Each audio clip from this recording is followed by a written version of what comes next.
importance. In conclusion, I Thank you, Madam.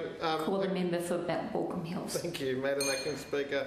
Madam Acting Speaker, if I can just conclude with a couple of comments and thank the members for Bankstown and Port Macquarie for their input. Particularly, I understand, having grown up in Bankstown and, of course, knowing that the member for Port Macquarie is a registered nurse.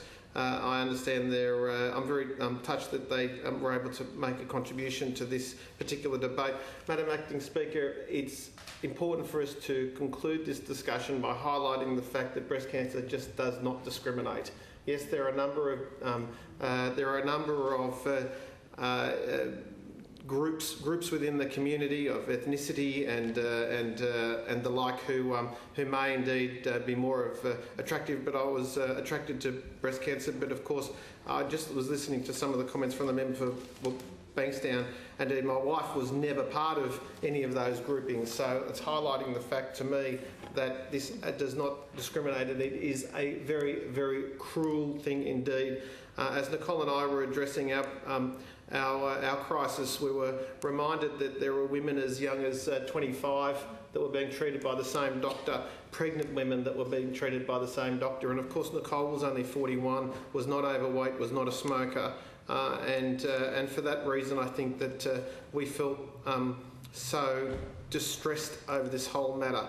And it doesn't affect those who are diagnosed.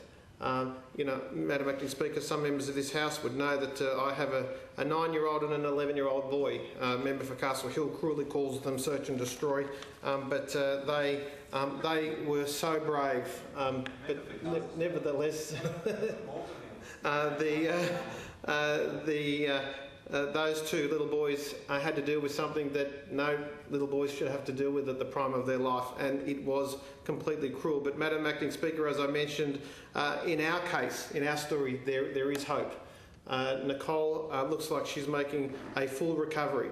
I'm delighted to report the House that similar to the comments that the member for Bankstown raised, she's well and truly got into the spirit of pink ribbon.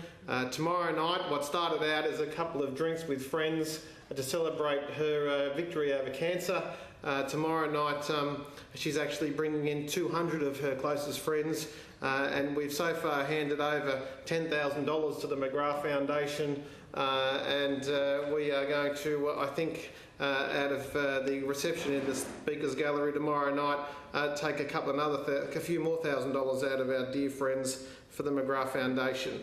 She's been called on next Saturday night to attend another ball, and I think that whole culture within the breast cancer fraternity, those who are working in it, those who are working towards a cure, those who have been victims of it, and of course those who have been left without loved ones before of it. I felt personally over the 6 months that we've just had that we've been carried by so many people that have helped us get through it.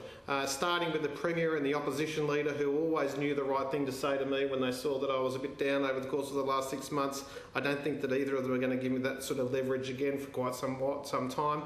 But I just wanted to make sure that the House was conscious of the points that the members for Port Macquarie and Bankstown made were very, very pertinent, and I think that this is a week for solemn reflection of how much society has come in dealing with cancer, but how much we need to focus on the victims and making sure that we do rid ourselves of this curse over the course in not too distant future. Thank you, Madam Speaker. Thank you. A matter of public